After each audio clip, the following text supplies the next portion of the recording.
সবার আগে আমি আসছি বেসিক্যালি, বাকি সবাই আসার আগে। ওর অ্যাসিস্ট্যান্টটা ছিল আর ওর কাজিন ছিল একজন, ইকরার কথা বলতেছি। তো আমি সবার আগে এসে দেখছি লাশটা। এরপর পুলিশেও এসে আমার কাছ থেকে নিল স্টেটমেন্ট।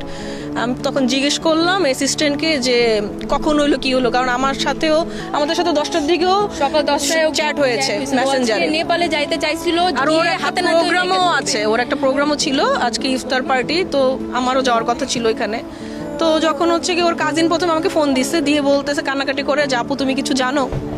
তো আমার কথা হচ্ছে আমি তো যা দেখছি সকালবেলা ও ঠিকঠাক, হঠাৎ কি হবে?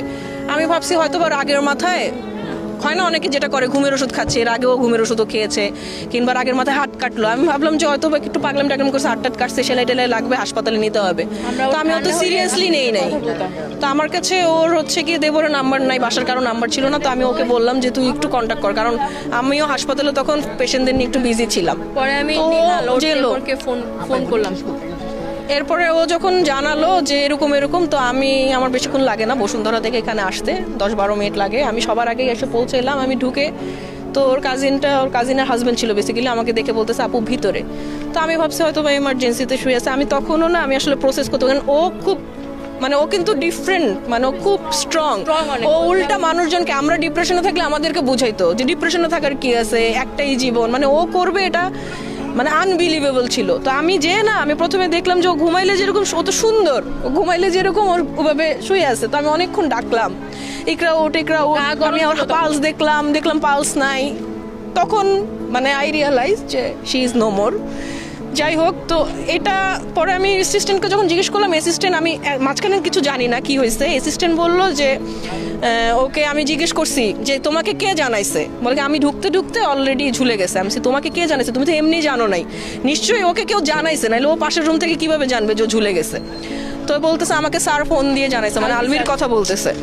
যে আমি বলছি কি জানাইছে? বলে স্যার ফোন দিয়ে আমাকে বলছে যে তোমার ম্যাডাম হচ্ছে পাগলামি করতেছে, তুমি তাড়াতাড়ি ওই রুমে যাও। তো আমরা যে হচ্ছে কি ওই রুমের দরজা লক ছিল, ডাম্বেল না কি দিয়ে দরজা ভেঙে, ততক্ষণে নাকি ফ্যানা টানা বের হয়ে গেছে। ওরা নিয়ে প্রথমে সাথে নিয়ে নাকি ওই মিরপুরে ইসলামী হসপিটালে নিয়ে গেল। এই নিউজগুলো কিন্তু আমরা জানতাম না। এই যে মাঝখানে 2 ঘন্টা যে এত কিছু হয়েছে, যে ওইখানে ও এটা হয়েছে, ও হচ্ছে গিয়ে স্ট্যাঙ্গিং করলো, ওকে নিয়ে মিরপুর ইসলামী হসপিটালে নিল, ওইখান থেকে ওরা রেফার করে দিচ্ছে, যেহেতু পুলিশ কেস ওরা তো সরকারিতে রেফার করে।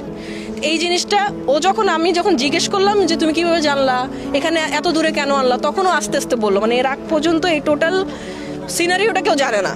পরে আমি বুঝলাম যে ও আসলে বেসিক্যালি ওর হাজব্যান্ডের সাথে কথা বলতেছিল, ফোনে কথা বলা অবস্থায় নিশ্চয়ই এরকম কিছু করতেছিল। এই জন্যই আলভি ফোন দিয়ে ওর অ্যাসিস্ট্যান্টকে বলছে যে তাড়াতাড়ি ওই রুমে যেয়ে দেখতে। তার মানে হি নোজ, এমন না যে সে কিছু জানে না। সে যে একটু আগে স্ট্যাটাস দিল যে আমি জানি না কি হয়েছে। তো এই স্টেটমেন্টটা পুলিশকেও দিয়েছে ওর অ্যাসিস্ট্যান্ট অর্ক, যে স্যার আমাকে জানাইছে, স্যার জানে দেখে জানাইছে। সো যে ও লিখলো আমি জানি না কেন, আমার কিছু বলার নেই স্ট্যাটাসের উপরে।